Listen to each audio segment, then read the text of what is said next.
TDP senior నేత మాజీ మంత్రి కళా వెంకట్రావు మనతో పాటు ఉన్నారు. ఆయన అడిగి తెలుసుకుందాం. సార్ చెప్పండి, మరో 100 రోజుల్లో ఎలక్షన్కి వెళ్ళబోతున్నారు. ఈరోజు లోకేష్ యువనాయకులు లోకేష్ పాదయాత్ర ముగింపు సభ వస్తుంది. ఏ విధంగా చూడొచ్చు? యువగలం ముగింపు సభ కనీ విని ఎరిగినటువంటి ఉత్సాహంతో విశాఖపట్నంలో జరుగుతుంది అనేటటువంటిది మరి చాలా ఉత్సాహంగా మా కార్యకర్తలే కాదు ప్రజలు కూడా ఉన్నారు. చాలా పెద్ద ఎత్తున ఇది జరుగుతుందండి.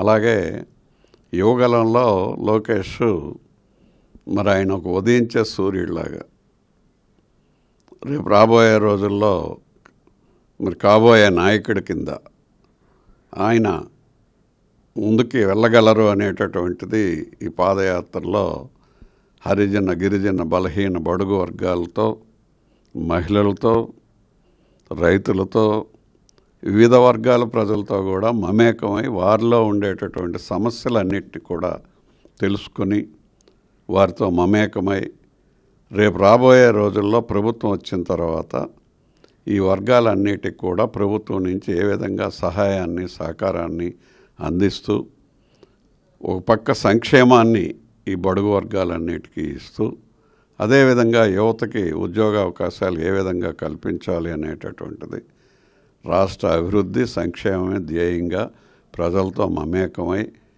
3020 కిలోమీటర్లు 26 కిలోమీటర్లు అదేవిధంగా 226 రోజులు పాదయాత్రని ఎక్కడ కూడా ఆటంకం లేకుండా ఒక జ్వరము జబ్బు అనేటటువంటిది ఏమీ లేకుండా ఏకదాటిని నడిచినటువంటి వ్యక్తిగా లోకేష్ మరి ఆయన చరిత్రలో నిలిచిపోతారు. అంత పట్టుదల, అంత అవగాహన ప్రజల పట్ల, ఈ రాష్ట్రం పట్ల, రాష్ట్రంలో ఉండేటటువంటి వనరులు ఏంటి, ఏ ప్రాంతంలో ఏ విధంగా ఉంటాయి, ఎక్కడ ఏ విధంగా పంటలు వస్తాయి, ఏ విధమైనటువంటి ఈ అందరితో అన్ని మండలాల్లో కూడా 95 నియోజకవర్గాల పైచిలకు ఆయన పాదయాత్రలో కలిసి వచ్చాయి. ఇంకా మిగతా వచ్చినటికి కూడా తర్వాత ఆయన మరి ఏం ప్లాన్ చేస్తున్నారు అనేటటువంటిది అందరినీ మీట్ అవ్వాలి అని అంతా ఇచ్చాపురం వరకు వెళ్ళాలనే సంకల్పంతోనే ఆయన చేసినప్పటికీ 1-2 ఆటంకాల వల్ల విశాఖపట్నంలో దీన్ని ముగించడం జరిగింది. మరి ప్రభుత్వం అంటారా, వచ్చిన దగ్గర నుంచి ప్రజాస్వామ్యం లేదు, స్వాహాస్వామ్యం తప్ప ప్రజాస్వామ్యం మనుగడ అనేటటువంటిది కానీ ప్రజాస్వామ్యం గురించి ఆలోచన కానీ అది జగన్మోహన్ రెడ్డి గారి డైరీలోనే లేనట్టుగా ఆయన ప్రవర్తన 4.5 ఏళ్ళు ప్రజలు చూశారు, పత్రికలు చూసాయి, జనం చూశారు, అన్ని వర్గాల ప్రజలు కూడా చూశారు. కాబట్టి ఆయనకి చరమగీతం పాడటం, అదేవిధంగా ఆ పార్టీని ఆయన్ని ఓటు అనేటటువంటి ఆయుధంతో బంగాళాఖాతంలో కలపడం ఖాయంగా కనిపిస్తుంది.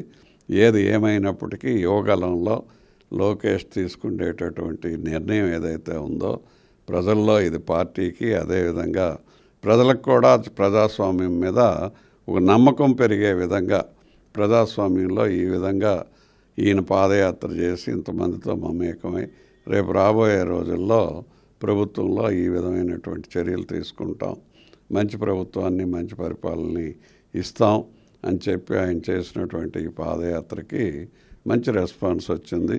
ఇది చాలా ఉపయోగం. అలాగే తెలుగుదేశం పార్టీకి కార్యకర్తలకి అందరికి కూడా ఒక నమ్మకాన్ని, ఒక ధైర్యాన్ని ముందుకు వెళ్ళటానికి, అదేవిధంగా మరి వైఎస్ఆర్సీపీ నాయకత్వాన్ని ఎదుర్కోవటానికి మనకు ఒక నాయకుడు ఉన్నాడు, ముందుకు వచ్చాడు అనేటటువంటిది ఓటర్కి కూడా ఒక ధైర్యం ఇవ్వటానికి పాదయాత్ర యువగలం పేరుతో ఉపయోగపడింది అనేటటువంటిది స్పష్టంగా కనిపిస్తుంది. ప్రజలందరూ డిస్కస్ చేసుకుంటున్నారు కూడా. అందువల్ల యువగలం పాదయాత్ర రేపు ఇక్కడ చంద్రబాబు నాయుడు గారు, అదేవిధంగా లోకేష్, అదేవిధంగా పవన్ కళ్యాణ్ గారు, అదేవిధంగా నందమూరి బాలకృష్ణ గారు, వీళ్ళంతా కూడా నలుగురు పాల్గొని మరి ఆశీస్సులు అందిస్తూ ఈ రాష్ట్రానికి అభివృద్ధికి సంక్షేమానికి ఒక దిశానిర్దేశం కూడా ఈ స్టేజ్ దగ్గర నుంచి ఒక సందేశాన్ని ఇవ్వబోతున్నారు నలుగురు నాయకులు అనేటటువంటిది మరి మాకుండేటటువంటి గట్టి ఈ రోజున ప్రజలందరూ కూడా ఎంతో ఉత్సాహంతో వస్తున్నాం మేమందరం అని అన్నారు. అదేవిధంగా ఈ నలుగురు దగ్గర నుంచి కూడా ఆ సందేశం మరి రాష్ట్రాన్ని మళ్ళీ పునరుద్ధరించడానికి, అదేవిధంగా రాష్ట్రంలో ప్రజాస్వామ్యాన్ని పునరుద్ధరించి అభివృద్ధికి సంక్షేమానికి కావాల్సినటువంటి బాటల్ని తగినట్టుగా ఇక్కడ కొన్ని అనౌన్స్మెంట్స్ ఉంటాయని కూడా మీ ద్వారా నేను తెలియజేస్తున్నాను. సార్, గతంలో జగన్మోహన్ రెడ్డి చేసిన పాదయాత్రకి అన్ని అనుమతులు ఇచ్చారు చంద్రబాబు నాయుడు గారు, కానీ ఇప్పుడు ఆ పరిస్థితి అయితే లేదు. ఏ విధంగా చూసుకోవచ్చు? అందుకే కదండి ప్రజలు జగన్మోహన్ రెడ్డికి ఎగ్నిస్ట్గా ఈ రోజున బయటపడుతున్నారు. ఇంకా నోటిఫికేషన్ వచ్చిన దాని నుంచి ఇంకా కూడా బయటపడతారు. మరి చంద్రబాబు నాయుడు గారిని ఎప్పుడూ లేనటువంటి మెజార్టీతో గెలిపించడానికి ప్రజలందరూ కూడా ముందుకు రావడానికి కారణం ఏంటంటే జగన్మోహన్ రెడ్డి అన్ని విధాలుగా ఆయన ఫెయిల్ అయ్యాడు. ప్రజాస్వామ్యాన్ని పరిరక్షించి ప్రజారంజకంగా పరిపాలించడంలో ఫెయిల్ అయ్యాడు. అలాగే ఏ సెక్షన్ కూడా ఆయన బ్రతకనివ్వలేదు. మైనింగ్ కానీ ఇది కానీ ఇంకోటి కానీ ప్రజాధనం ప్రజలకు రావాల్సినటువంటి మా డబ్బులన్నీ కూడా మరి వీళ్ళు దుర్యోగం చేసుకుంటూ వాళ్ళ జోబులో వేసుకున్నారే తప్ప ఈ రాష్ట్రానికి ఎక్కడి నుంచి రావాల్సినటువంటి వనరులన్నిటిని కూడా మరి దోపిడీకి గురయ్యాయి అనేటటువంటిది పూర్తిగా ప్రజల్లో చూశారు, నమ్మకం ఉంది, కనిపిస్తుంది. అందువల్ల జగన్మోహన్ రెడ్డిని అప్రజాస్వామికవాదిగా, అదేవిధంగా ఒక డిక్టేటర్గా, ఏ డిక్టేటర్లు కానీ అప్రజాస్వామికవాదులు కానీ గతంలో ప్రజాస్వామ్యాల్ని మట్టుబెట్టినటువంటి వాళ్ళని చాలామందిని చూసాం. కానీ ఈ జగన్మోహన్ రెడ్డికి ఏం పేరు పెట్టాలో కూడా ప్రజలకు అర్థం కావట్లా. డిక్టేటర్ కన్నా ఎక్కువ, అప్రజాస్వామ్యవాది కన్నా ఎక్కువ, అరాచకవాది కన్నా ఎక్కువ.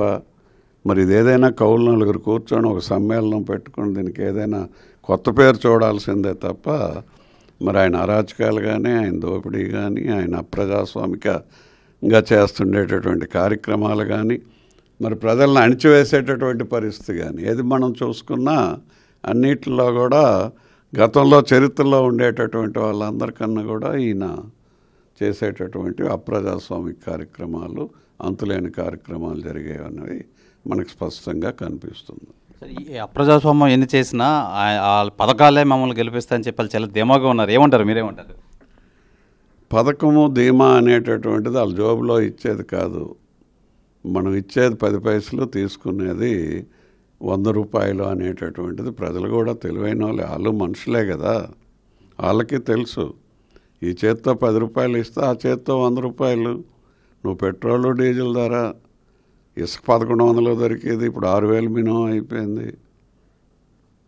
అలాగే తినుబండారాలు, చుట్టపేక, బీడి ముక్క, సబ్బు బిల్ల, దేని మీద నువ్వు ఇంటి కరెంట్ 150 రూపాయలకు నెలకెళ్ళేది ఇప్పుడు 600 రూపాయలు, 750 రూపాయలు అవుతుంది. ఇవన్నీ జనం దగ్గర నుంచి తీసుకున్నదే కదా. జగన్మోహన్ రెడ్డి గారు ఏదో వాళ్ళ నాన్నగారు ఉన్నప్పుడు అక్రమంగా సంపాదించారని సిబిఐ 43,000 కోట్లకు వేసినటువంటి కేసుల్లో ఉన్న ఆ ఆస్తులేమో, లేదా అవి ఇప్పుడు 2 రెట్లు పెరిగితే 1,00,000 కోట్లు అయింది కాబట్టి ఒక 50,000 కోట్లు పథకాలు నేను ప్రత్యేకంగా ఇస్తున్నాను ఈ సొమ్ము నుంచి అని చెప్తే ఓటేయడానికి, ఓటెమ్మని అడగడానికి హక్కు ఉంటుంది. కానీ నువ్వు ఇచ్చింది 10 పైసలు పథకంను పెంచిన ధరలేమో 100 రూపాయలు పెంచితే మిగతా 90 రూపాయలు వాడు ఎంత కష్టపడితే మాత్రం నీకు ట్యాక్స్లకే చాలట్లేదు. Thank you. Right sir.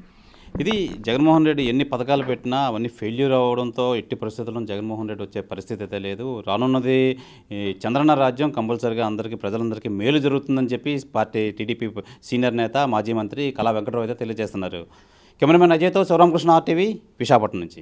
మరిన్ని వీడియోస్ కోసం ఛానల్ ని సబ్స్క్రైబ్ చేయండి. లేటెస్ట్ అప్డేట్స్ కోసం వాట్సాప్ ఛానల్ ని ఫాలో చేయండి. అండ్ లింక్ డిస్క్రిప్షన్ లో ఉంది.